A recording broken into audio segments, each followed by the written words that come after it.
Ay, nako.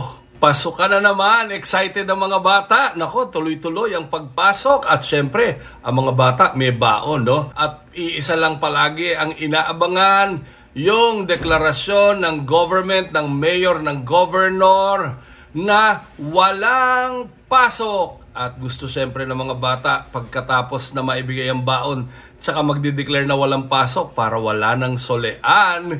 Marami tayong naranasang problema bago magpasukan. Maraming ng problema dahil walang pangmatrikula. Nako, maraming umiiyak. At syempre, lahat ng mga magulang gusto nila talagang makapag-aral ang kanilang mga anak. Meron ding mga bata na umiiyak dahil ang uniforme hindi na maibutones, ang mga zipper ng pantalon hindi na maisara, ang mga haba ng pantalon maiikli na, nagpapabili ang mga anak, wala kang pambili. Nako, nakakalungkot, nakakaiyak. Pati yung mga pambili ng mga gamit ngayon, hindi na pwede yung mga notebook. Karamihan na, dapat mga fillers na ang ginagamit. At talagang kung titingnan mo, yung pinakamanipis na notebook, napakamahal. Parang hindi mo na mabibili. Tapos syempre, iintindihin mo pa yung baon, iintindihin mo pa yung pamasahe. Marami pang mga projects na kakailanganin. Nakakakaba, nakakaiyak. Pero nung pasok ka na, hindi ba? Lalo kang naiyak kasi nag-provide si Lord sa lahat ng pangangailangan ng iyong anak. Kapatid, gusto kong ipaalala sa iyo ang sinasabi ni Jeremias 32:27. Akong si Yahweh, ang Diyos ng lahat ng tao, walang bagay na mahirap para sa akin.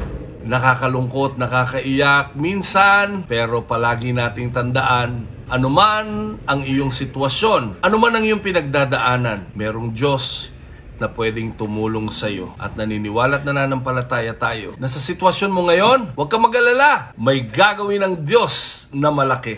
Pagpalain ka ni Lord!